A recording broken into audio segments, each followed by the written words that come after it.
Finally getting her turn with the tune-up treatment, it is the carefree Stunlocking Stag Beetle type, KWG0A Cameo Stag, REGRADED, with a kit of Fight Boost, Freeze, Thunder, Biped Legs, and the leg ability of Brilliance, which restores HP to all parts when charging Metaforce. Now, as a model that's been in the game for quite some time now, actually, now that the game's past 3.5 years at time of recording, Cameo Stag is one of those truly invaluable models that whether you have her early or whether you get her late, she is a model that if you need a stun locker one way or another, you really don't have to look any farther than her. Whether that be as mixed parts using one arm each, or as a pure set if the requirement demands, she's a model that is incredibly versatile and one you really can't go wrong with using. Fight Boost on the head is a support-based skill that, once activated, will boost the melee damage of herself and all allies by 50% as long as the effect remains intact. This means that even though she is a dominant ailment-based fighter with no real ability to deal lasting damage or packing pierce damage, this means that her already very painful blows will be even more painful on top of that once that effect goes into play. Freeze on the right arm is a paralyzing ailment that, upon attacking the target, will stop them cold in their tracks, and while paralyzed in this state, any hit that comes their way is guaranteed not only to land, but is also guaranteed to be a critical hit on top of that, making it a truly invaluable asset to anyone that wants to maintain a competitive and a very damage output reliant end in order by freezing enemies and then nuking them with your most powerful skill in your arsenal. Left Arm of Thunder is another paralyzing ailment skill, not quite as potent as Freeze, but still very useful in its own right when it comes to stalling targets and buying yourself time. While stunned targets, while they are still able to defend against attacks and keep damage low, they are not allowed to dodge attacks, which means all hits are going to land. Now, whether you go Freeze or Thunder, either direction, like I said, you really can't ever go wrong because both of them are going to stop the targets and buy yourself those few extra seconds of time. And this extra time can be used very effectively to kind of give you a moment to recoup if you need it, or if you need to buy yourself just a little bit more time for your nuker to come to the plate without being outrun. Biped Legs means that she'll have pretty solid coverage across all terrains, as Biped Legs have one of the best all-around coverages when it comes to terrain matching, and the Brilliance leg ability is a kind of a nice way to tie that whole package that is Cameo Stag together. While it doesn't quite fit in with her as a dominant ailment-based fighter, it does give her the ability to stay on the field longer, since she can just charge Metaforce to restore HP and top herself off if she needs. So not only is she charging Metaforce when necessary to give herself the ability to use a nuke or a burst skill, but the leg ability of Brilliance allows her also to progressively heal her HP and keep herself alive on the field just a little bit longer than before, especially if there's not a healer on the team to do so in her place.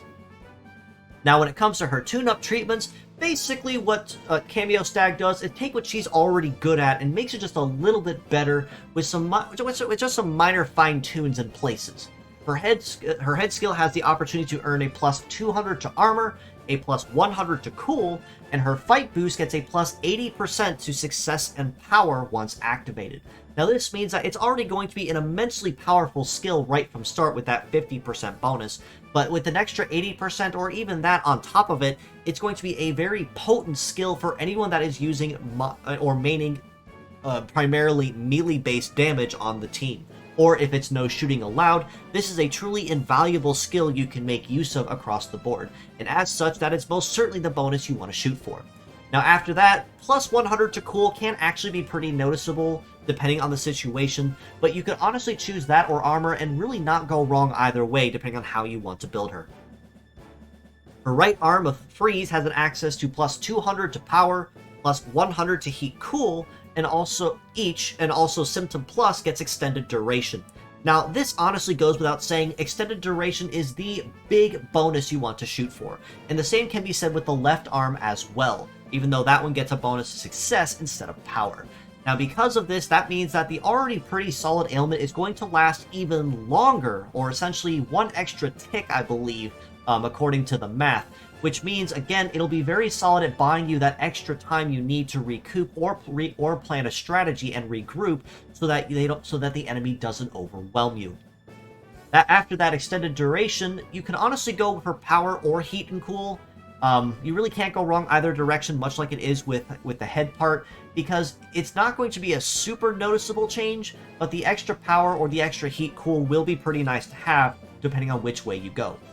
The left arm, on the other hand, even though I didn't say anything else besides Symptom Plus, I would encourage putting it into Success, primarily for the fact that if an enemy dodges or grazes, specifically grazes an ailment upon being attacked, sure, they'll take the damage, but the ailment is entirely negated and nullified on them. But with that higher boost to success, it's much less likely that this is going to happen, which means that upon slapping the target, Cameo Stag can and will stop them in their tracks and guarantee they don't move until she says so. Her legs have access to a pretty decent number of bonuses, but mostly a terrain-based one, which is kind of strange compared to most other tune-up models we've seen thus far. Her tune-up form has access to, for her legs, has access to plus 300 to armor, plus 200 to shoot resist, plus 100 to mobility, and then S rank on arena or prairie terrains. Now, when it comes to terrains, most of the time you'll see arena or prairie, and most of the time you won't see both of them together. And on both these ones, and specifically, biped legs already have an A rank on them, so it's not going to be anything necessarily game-breaking. It's going to be nice to have when the moment counts, but it's not something I would really encourage putting a lot of points in if you're going to use it. Now, the plus 100 to mobility, on the other hand, while it may not seem like a really big bonus at first, that actually does calculate and comp over time once it does go into effect, which means it is most certainly going to help keep her on the edge when it comes to staying ahead of her targets, even just by a little bit when it comes to speed. And with your remaining points, you could go after armor or shoot resist, depending on which way you want to go to make her just a little bit more resistant and tanky across the board to just help guarantee that she can stay on the field longer, which will be very useful to her in the long run once it is applied.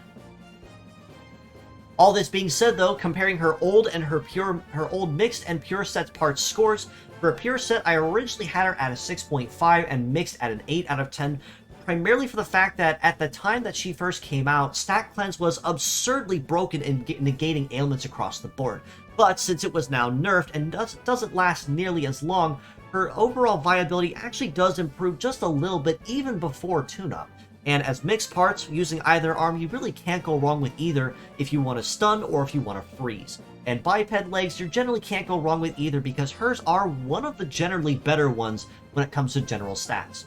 Now, taking her tune-up bonuses into factoring the effect, though, I do have to bump her up just a little bit at about a 7 out of 10 for her pure set and an 8.5 out of 10 for her mixed parts. Primarily for the fact that even though these bonuses aren't anything overly game-breaking, again, just a little bit more of a symptom plus with extended duration, or a higher multiplier with fight boost, or some extra terrains that she's good on, it's not going to break you by not having these, but there's still bonuses that make her overall performance just a little bit better if you do choose to take the time and have them.